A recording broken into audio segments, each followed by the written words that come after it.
So I ended up with the Fujifilm XS-10, but if you're figuring out if you should get the X-T3 instead, then this video is for you.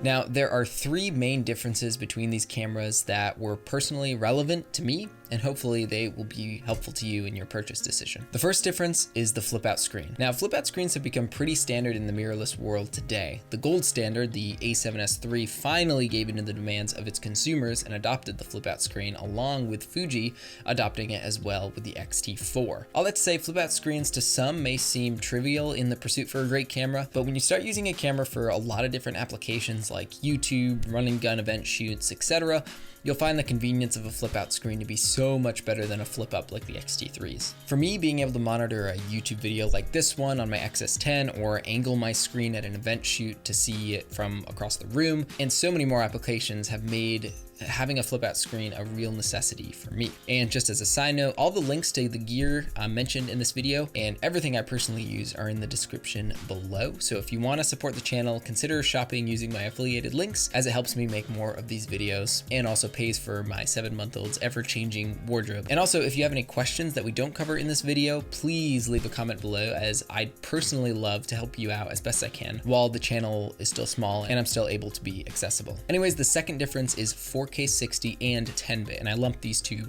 in the same category. This difference almost won me over to the X-T3. I was pretty spoiled on my Panasonic GH5, like I've mentioned so many times, with 4K 60, 24p 10-bit, and so many video-centric specs. And moving away from a spec-heavy video workhorse has been a bit of an adjustment, to be sure. But that being said, the X-T3 has the ability to not only shoot 4K 60, but 4K 60 10-bit internal. This feature allows a lot more color grading options while still giving you that insane 4K slow motion. I will say that it is 420 10-bit and not 422, and I'm actually not the one to explain the difference, so I'll leave a Gerald Undone video in the description below. Now, you can't get 4K 60 10-bit on the XS-10, but one thing you can do is record externally via HDMI. Conveniently, or inconveniently, depending on how you look at it, the XS-10 does have the ability to shoot in 422 10-bit externally if you have a recorder like the Ninja 5. I will say the X-T3 can do the same thing externally as well, so at this point, if you need 4K 60, then the X-T3 is probably for you, whereas if 1080p slow motion is good enough for you, the XS-10 will serve you just fine. But this next difference is what really put me over the edge when I was comparing the X-T3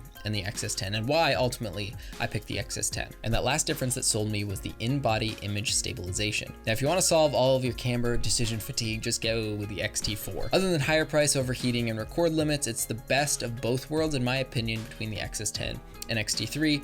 It just costs more. Anyways, I'm completely convinced that 8-bit 1080p steady footage is way better than 4K 60 10-bit shaky footage. And if you're skeptical about that, just show those two scenarios to a friend who doesn't know anything about video, and you'll find the answer based on what they pick. Now, if you use a gimbal all the time or a cinema rig, not having IBIS in the X-T3 may work out just fine for you. But I can't tell you how many times I've had to quickly get the shot in a rapidly changing condition, and without stabilization, my footage would have been probably terrible. All that to say, to me, IBIS is a great reason to go with the XS-10 over the X-T3, but you'll have to make that call on your own. So which will you end up with? I'd love to hear your reasons in the comments below.